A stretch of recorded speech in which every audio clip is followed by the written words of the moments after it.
Happy Tuesday. Welcome to Justine. I hope you all had a great weekend. I hope you were all safe. I would like to first off thank everyone who listened to the first two episodes last week. I know that I have a lot of work to do. I am still trying to get comfortable.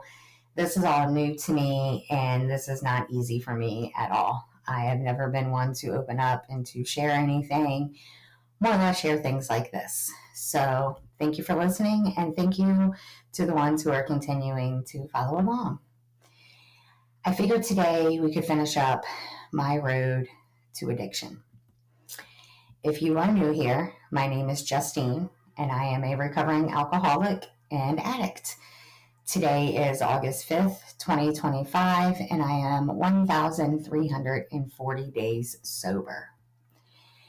So last week we talked about my part one of my road to addiction, and we left off, I believe, in the summer of 2015. So this would be September of 2015 that Chris was starting kindergarten. I was ready to go back to work.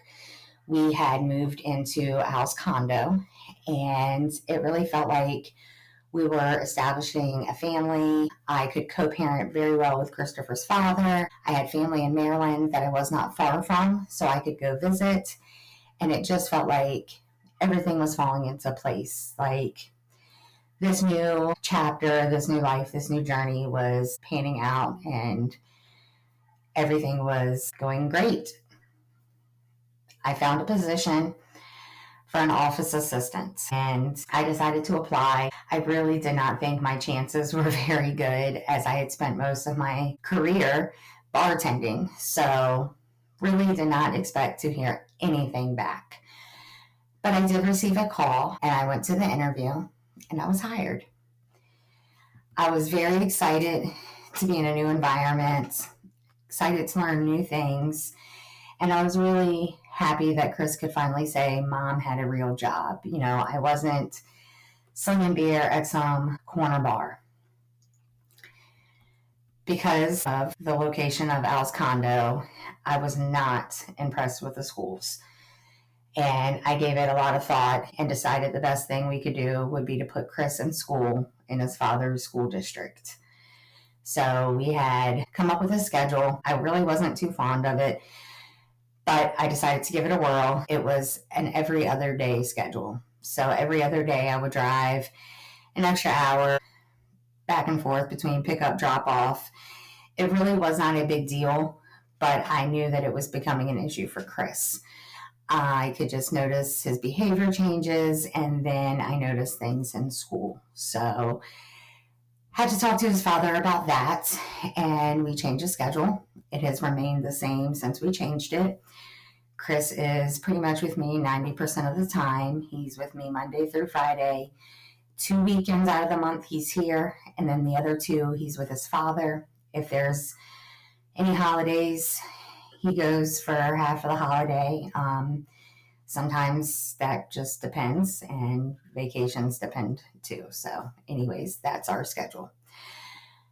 Soon after I started my office assistant job, the office manager informed me that she was leaving, that she was out of the door.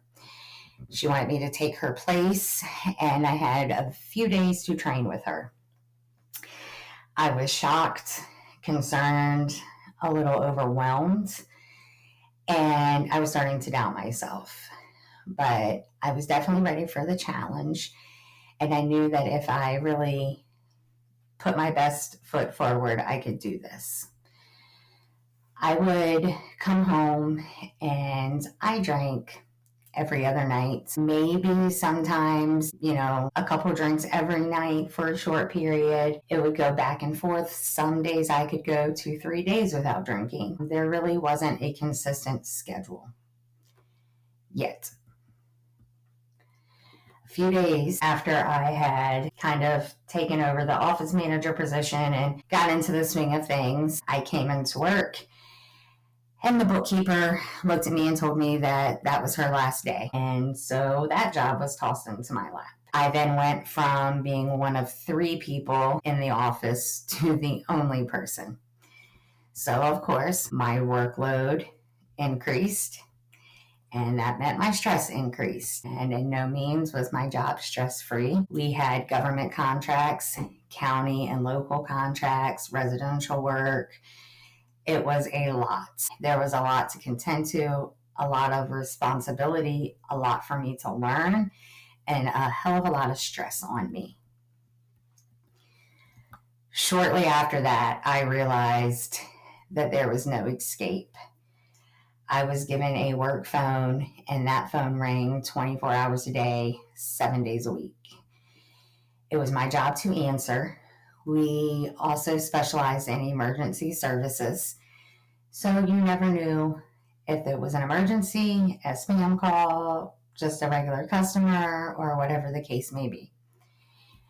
I soon developed what I now like to call PTSD.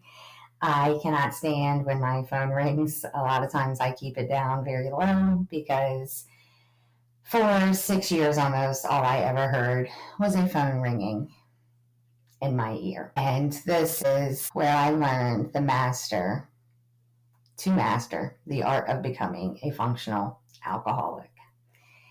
And in my opinion, being a functioning alcoholic is very dangerous. It is not good at all. We are by far one of the worst alcoholics there is. We are very good at hiding things and very good at putting on a fake persona. My every other night drinking then became every single night drinking. On a side note, once again, I am not here to share anybody's story, but I know that I can share this. This is the truth, and I am sorry if it offends somebody out there in the world, but I am speaking my truth. I was an everyday drinker, and vodka was never not in our home. Al was never home. I spent a lot of my time alone or just with my son. And when he did come home, he was already intoxicated. So I did not get the best of him, and Chris did not get the best of him. He spent most of his time with his friends, and, we just got whatever was left. My family that I had here moved, and I found myself all alone. I had my son, but as far as an adult, I was all alone. That did not help anything to do with my mental health, my self-esteem, anything. And the drinking on my end just continued. And the stress at work continued. The stress at home continued. And, all in the midst, you have life going on all around you. So it was a lot for me. I had mastered my day-to-day routine. I would get up. I would get Chris ready for school. I would get ready for work. I would take him to school, drop him off, go to work, go pick him up. We would make our stops if we had any on the way home. Then we would go home. We would do homework, laundry, chores, whatever, dinner, and get ready for tomorrow. And as soon as I came in the door, within the first 20 minutes, I was having my first shot of vodka. My work phone never stopped ringing. So when I was at home, I was working all the time as well. And it was just a consistent headache in a sense. And I started feeling like I was falling into the same hole as before with bartending. But I knew I needed to work. I knew I was the breadwinner. I knew that we would lose everything if I didn't work. So I just kept drinking, and that was not a good thing, but it was the only way that I knew how to function. And I knew that if I stopped, I just wouldn't be able to handle any of this. So this went on for several years, and it was a day-to-day thing. I was still continuing to work and bust my ass. I was working part-time. We had made major improvements in our house due to our house flooding all the time. Chris was doing great in school. I had gotten a new vehicle. So everything in life seemed to be going okay, except that inside I knew something was wrong. I knew that I was not who I wanted to be. I always knew that Al would do things behind my back that involved other women. There was many cases that he got caught red-handed, and I don't know. Sometimes I would confront him. Most of the time, I just kept my mouth shut and I stayed quiet. I hated myself, so in my head, I just justified his actions. And I learned to never show real emotion until things just, built up and I had outbursts. And of course, drinking made none of this any easier. Then we were hit with COVID. And while school was virtual, I still was able to work in the office. And Chris was either with me at the office or he was at home with Al. And when he was at home with Al, he was not doing his schoolwork. He had him fooled.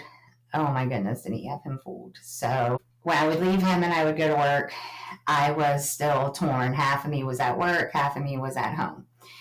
Like all other parents, I was now adding a teacher and a principal to my title. And I was trying to balance life, trying to balance being a mom and being a job, or having a job, and now having all of this on me with COVID.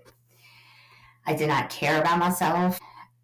And I just don't even know where to begin with the situation with Al and I, because I think at that time, I really don't even know. I think I've blocked some of it out. Hopefully doing this helps that situation. But when COVID shut everything down and I was forced to work at home, I really realized how bad things were becoming. But there wasn't much that I felt I could say or really do to change it. And in my mind, as long as Chris was happy, healthy, and succeeding, everything was okay. I was never really a big beer drinker or into mixed drinks when Al and I got together. I would just do shots of vodka, and it was also way easier to hide.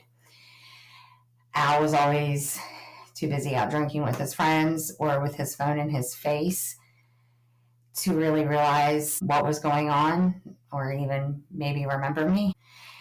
Chris had his friends and his games, and once again, I found myself with no one but my sweet best friend, vodka. I was very lonely and I was drowning. I was getting sick and I was really, truly just at the end of my rope. I didn't know what else to do. I remember many nights drinking until I blacked out. I hated myself and I hated what my life had turned into. I felt like my addictions would always ruin everything, that no matter what, they would always resurface. I was embarrassed. I was completely ashamed.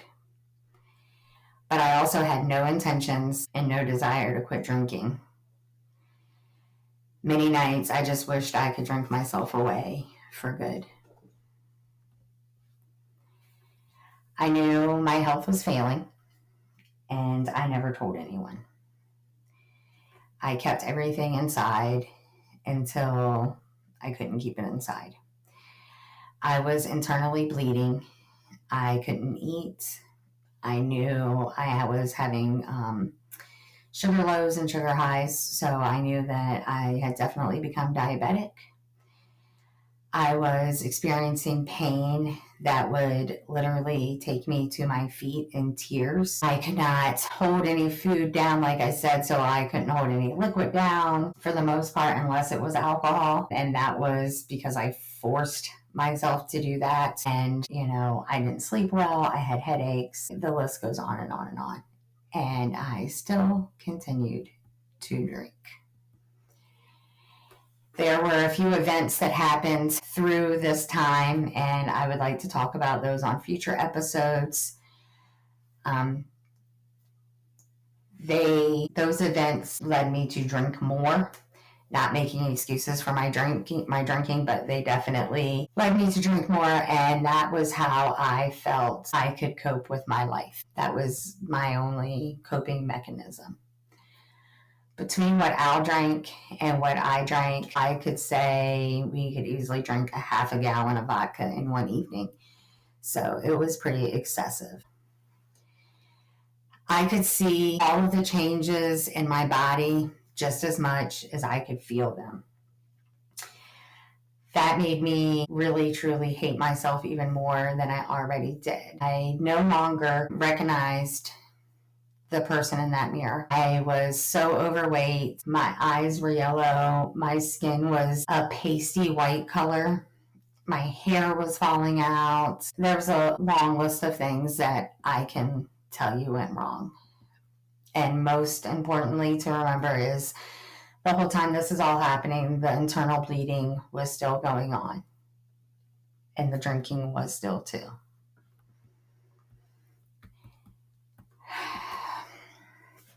Sorry, it's kind of hard sometimes talking about some of these things. I think my body started to reject the alcohol because the first couple drinks, like I said, I would literally have to force them to stay down. And it was just very rough. And no matter what, I continued to drink. I would drink and I would throw up and I would go drink again. I did not care if I saw blood. It was a really sad situation looking back now.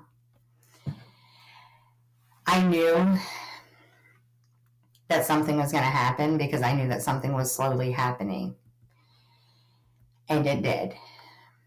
On December 4th of 2021, my whole life changed. Looking back now and really processing this, I know a big mistake for me was never healing. Never taking time to love myself, never taking time to rediscover myself, for letting every single bad thing ever said to me or about me ruin me.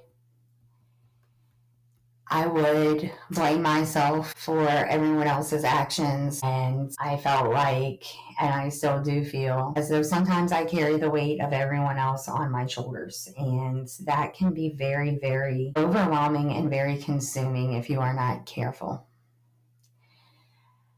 I should have put myself first at times. I should have healed from my traumas. I should have talked about things. I should have said no. I should have stood my ground on many things. I should have been a bigger person, a better person, and I should have left way before things got out of hand. I should have had the confidence in myself. I should have had the strength. I just don't think I thought I could do any of it alone.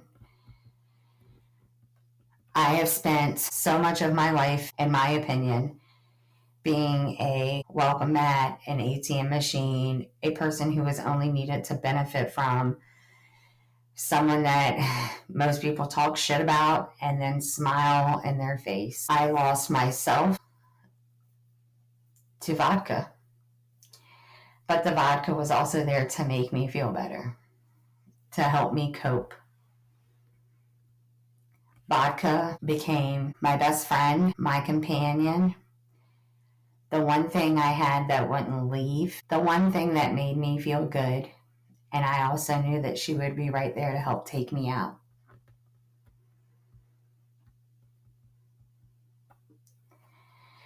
So that is basically my addiction, my road to addiction in a nutshell. Of course, there's lots of stories and side notes and things that I will share, but I would like to kind of cover the basics and let you guys get to know me and, like I said, get to know my story before we really start discussing certain things, picking apart different things, and moving forward in this journey. So I would hope that on Thursday you will join me as we venture on to my walk of sobriety and we talk about what happened to me on December 4th of 2021. That was a life-changing day, a life-changing event, and it started this road that we are on now. So once again, I thank you all for listening and following along.